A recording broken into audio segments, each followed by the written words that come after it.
Hi, welcome to Vibration Cinema, the altered destiny of film. A friend of mine asked recently what I thought about black cinema over the last decade, and I'm going to use my extemporaneous answer as the basis for this video. So, here we go. It's the next installment of Eyes and Teeth, our channel series on the politics of black image making. In the beginning, Satan created Ronald Reagan, and with Reagan comes the architecture of mass incarceration, in tandem with the war on drugs, a do-nothing exterminationist attitude towards the AIDS epidemic, trickle-down bullshit, the defunding of public programs, including education and arts programs. The terror Reagan brought was so deeply felt this last decade, and since our subsequent presidents are variously as neoliberal as him, they continued or ramped up these practices, especially with Obama, who, by the virtue of his race and scant resemblance to Malcolm X, was supposed to bring hope and change, yet doubled down on Reaganite policies. But also, because of his race, we witnessed the white supremacist violent backlash to his historic presidency. Much of the decade is spent politically with the fallout of both phenomena. If art is a sign of the times, then it's important to keep this in mind as we talk about the state of black cinema. In the American film industry, we see the capitalist hijacking of digital, the rise of streaming, the influence of social media platforms, Disney consolidating like a third of the industry, the death of cinema about 3 or 4 times, and the white institutions using black art and artists to launder their anti-black histories as the push for representation mounts. These forces changed the labor pool and labor conditions. They colored what was financed, what gets advertised, what gets for your consideration, campaigns, etc. These economic, political, and technological forces structured how we made films and coerced us to go, what a money resign, what a money resign, what a money resign, what a money resign. Instead of a government subsidy that granted black cultural spaces money to do with as they please, most of the prominent black films this decade were funded and distributed by white institutions. Disney, A24, Sundance Labs, and so forth. If you want money, not even to make your film, but to get it seen, you have to appeal to these white institutions and their sensibilities. It's why The Inheritance is presented as a Godard knockoff, and not even his Black Panther movie. It's why the marketing image of Sleeping Negro is a quotation of Mirror, why the overwhelming majority of write-ups about Moonlight mention Clarice Denis and Wong Kar-wai, but omit Clockers. Black filmmakers and culture writers love to celebrate the impact and endearing legacies of black cinema, yet Hong Kong, Taiwan, and France seem to have more of an impact on them than LA, New York, Senegal, Mauritania, Nigeria, and Black Britain. And in this way, by celebrating a general black cinema while citing specific films and directors from East Asia and Europe, they contribute to the lie that black film is fractured and fragile. Critics and interviewers do this as well, writing, "I've never seen anything like this before." Well,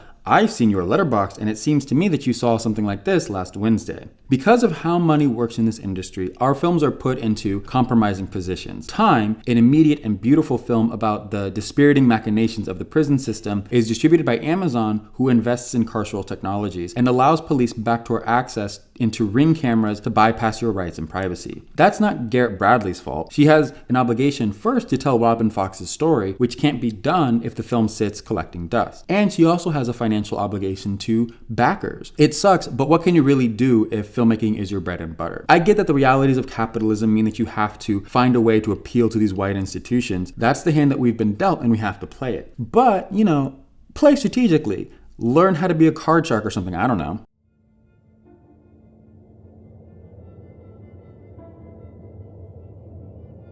Barry Jenkins is a central figure in the last decade, and his trajectory makes him a great avatar to navigate the changing landscape of black film. Barry came from a working-class single-parent household in Miami. He's able to go to a film school at FSU because of a scholarship program in Florida called Bright Futures, which is funded by the profits of the state lottery. This was a more or less universal program, but is now prohibitive for working-class people because of stricter qualifications and lower payout. Black artists in the mid-century were able to create training programs for working class people, which allowed them to enter the arts world. As we discussed in the Julie Dash video, she was a working class girl who was able to take advantage of multiple publicly funded arts education programs on both coasts, and whose seminal film, Daughters of the Dust, was funded in part by the National Endowment of the Arts. The huge loss of arts education and public funds is deeply felt in this last decade. Of course, working class black filmmakers can still make it, Barry demonstrates that, but we have a missing generation of working class black artists. Nearly all of the black filmmakers above and below the line that you can think of from the 90s touched at least one publicly funded arts program or black arts program. Hype Williams is trained on public access television programs. Even NYU's darling black artor was taking the buses down to Howard to learn there. Now everyone seems to come out of Tisch, USC, and Yale. Take our children out of those schools.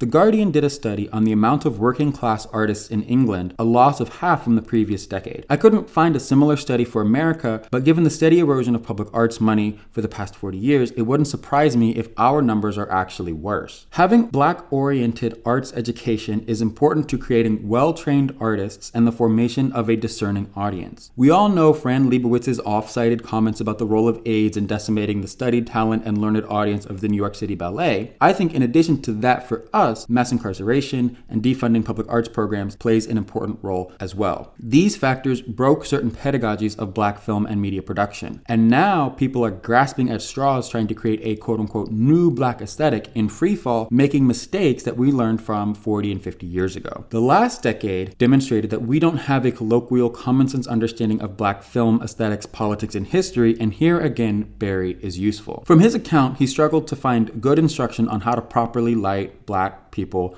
while at FSU. So he took it upon himself to seek out as much Black cinema as he could for self-study. Belly was a formative film for him in this regard. Barry noticed that putting oil on the skin made the skin more reflective and thus photographed better. Now, Barry made two very grave mistakes. The first is that in the inequation of photographing Black people, he chose to solve for the skin, not the camera. Even if he did correct the camera as well, he still operated under the assumption that somehow the skin was deficient in this equation and needs to be solved for. Lest we forget, Black is beautiful and the camera is stupid. If you insist on working on this outlook, that there is some inequity inherent in the camera producing an image of Blackness, then you would fix the camera for the skin, not the skin for the camera. But as we argue in photographing Black bodies, there is no technically correct or incorrect way of filming Black skin. The intentions, legibility of purpose, and context determine what makes a good image of Blackness. The other mistake that Barry made was assuming that the intention of the oil in Belly was as a corrective. So baby oil is the thing, and you gotta know, that is a heightened reality. That was no attempt to make it realistic or look pretty. That's to make it, wow, makes your eyes go zing, zing, zing, right? That's the purpose of that. So that's fine. It's entertainment. That element of it is just entertainment.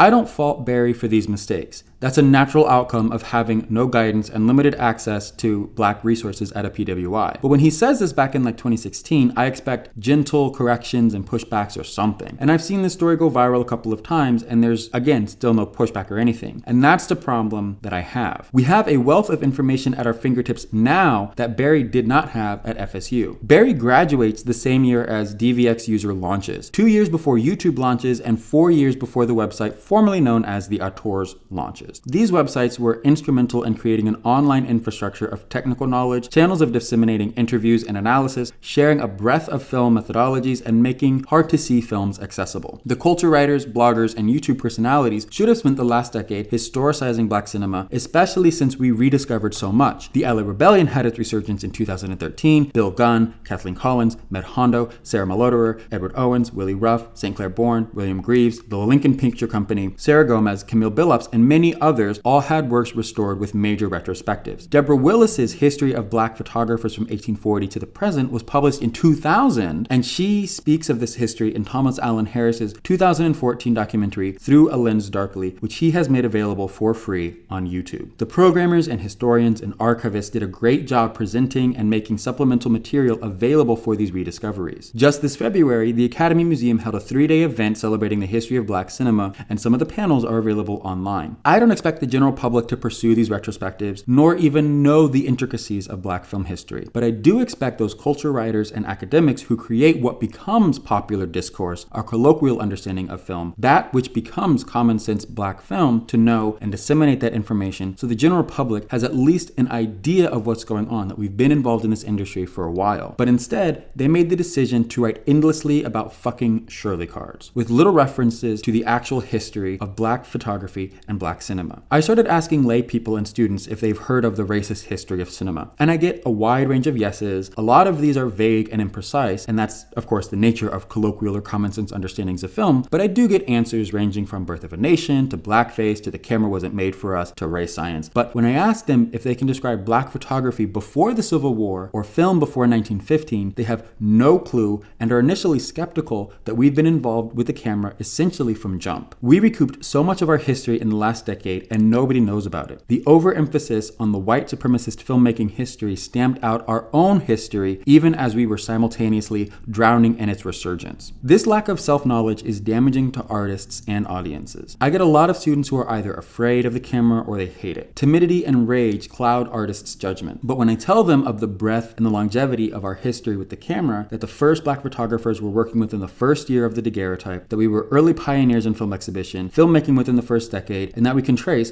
with occasional gaps, the early impulses of these artists to our work today, my students' whole demeanor changes. I see the lights flick on and the gears start to turn. Barry couldn't help but be stuck in the rut of ignorance as a student. We don't have that luxury today, and if we want black film to have a future, we need to know its past. The Gordian knot of black people and mechanical image making was cut in half a long time ago because we built traditions for ourselves. No need to counter or antagonize Hollywood. We made for ourselves so our work wasn't marginal. Whatever they did with the camera was marginal. But now, through ignorance and clout chasing, we've retangled ourselves into the knot again. I'm rooting for everybody black.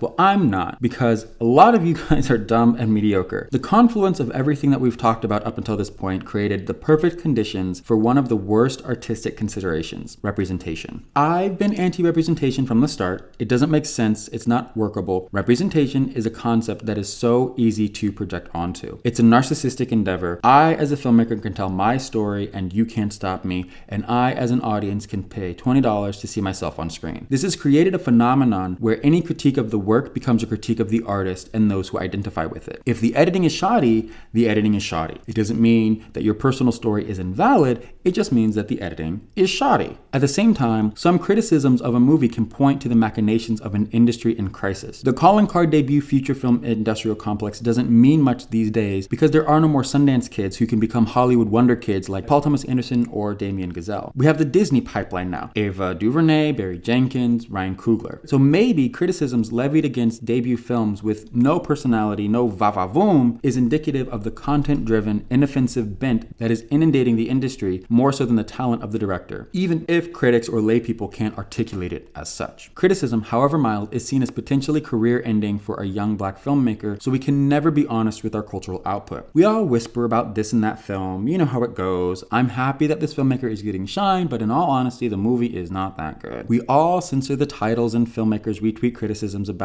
because we don't want to be blacklisted, and little hypocritical old me is being coy about who I'm talking about in this episode as well. But what are you supposed to do in a culture stricken with fear and riddled with insecurity? It's not sustainable and it's holding us back. Our films are mostly mid and people have been lazily capitalizing off of Black Lives Matter, representation matters, and cozying up to whiteness. We have to, but we can be playful with the parameters and honest about navigating the industry. Not understanding how we've used this medium also primes us for reactionary takes. The moral panic about underexposing black people is my classic example. We have a historical practice of black image makers who make the artistic decision to throw black people into heavy shadow. In my film, Middle of Nowhere, we were playing with the idea of how black people look in dark rooms, you know, and you know, when I go in my house at night, the light's not on, and what does that look like?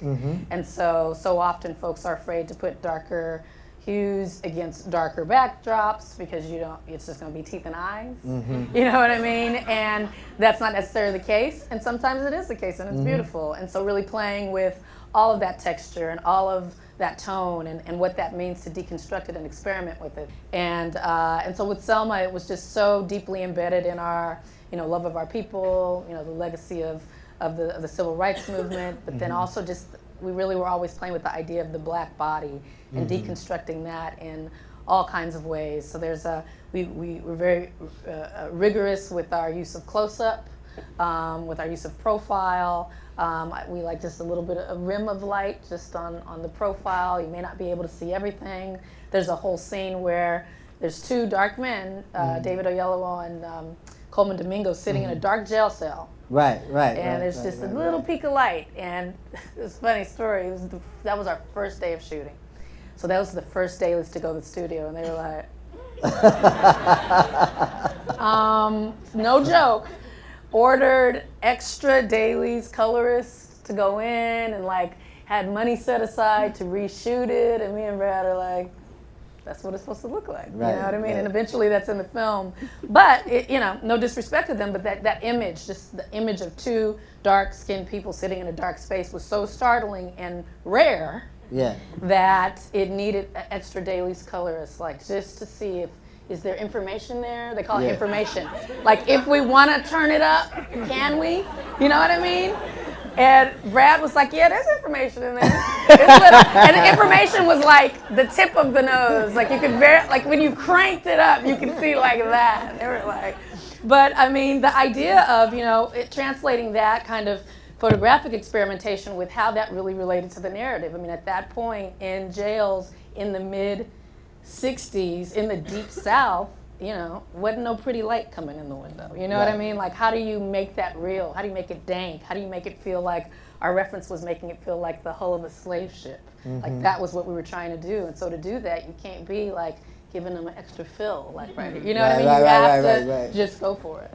Yeah, the beauty light. Yes. The producers might not have seen anything like that before, but we have. Earlier in the decade with Brad's work on Mother of George and Middle of Nowhere, and in the 90s with the work of Malik Saeed like Belly and Clockers, and in the mid-century with the photographs of Roy DeCarava. But Ava is right. There are certain scenarios where at certain times, at certain places around the world, you can't see black people because there is no light. This too has been a consistent line among black filmmakers. Black skin in darkness is hard to see. It's okay to photograph it as such. Here's James Hinton talking about it on the commentary track for Ganja and Hess. I feel that I made my only contribution to filmmaking through this picture.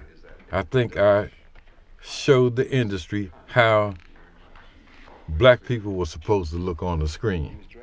And to highlight that, the very first scene that I shot of Hess, Dwayne Jones, my lighting man asked me to call a cut, and he said, let me make a lighting adjustment, and what he wanted to do was lighten the skin tones of Dwayne. And I called a 5-minute recess and gave my lighting man a good talk and explained to him that since we have many different skin hues and tones, that if a person's skin is dark or black, let it go black. We don't want to lighten anyone. And if someone's brown, then we want them to stay the way they are so that you can see the diversity of tonality.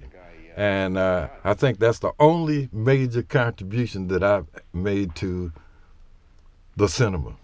Today, we operate on a distortion of respecting skin tone, but it operates more like skin respectability politics. You should respect someone's skin, sure, but how does that square with the maxim that underexposing black skin is racist? A popular solution to this problem is, well, another distortion of history, putting oil on the skin to make it more reflective so the skin can gleam a bit more for the camera. We talked earlier in this episode about how oil on the skin was used for visual affectivity as a special effect, but if it is true scientifically that black skin absorbs more light than it reflects, so we put oil on the skin to make it more reflective, yet we must also always respect someone's skin tone, what does slicking them up in oil actually mean in that matrix if the oil is used to change the natural characteristics of their skin? It's unanswerable if you adhere to the tenets of this reactionary discourse. The correct answer is, of course, that it actually doesn't matter, like in real life. But it has to matter to a discourse that's been left to fester in its ignorance of black filmmaking, mindlessly lashing out at half-truths about the inherent racism of the medium. It's unsurprising to me that the Toni Morrison Brigade has yet to kill the little white man in their head. It's the ones who always quote Ousmane Sembène, Moi, l'Europe n'est pas mon centre.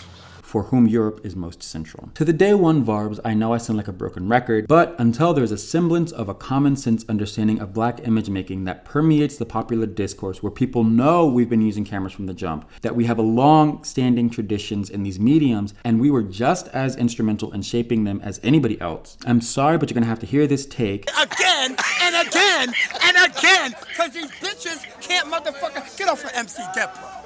Let me tell y'all motherfuckers something. I have to believe that the knowledge of our collective cultural self has to shake us loose from the shackles of timidity and unconfidence. The modes of production might still be fucked, but at least we'd have a semblance of dignity and purpose. Organizations like No Evil Eye, Black Star Film Festival, Be Real Black Cinema Club, The Film Club, the Luminal Theater, and Alfredo Cinema are doing great work to educate, promote, and celebrate Black cinema of the past and emergent Black talent. I've linked to them in the description below, so please check out their events and go support. But that's it for this episode. Be sure to like, comment, share, subscribe. Love you all madly. See you on the next one.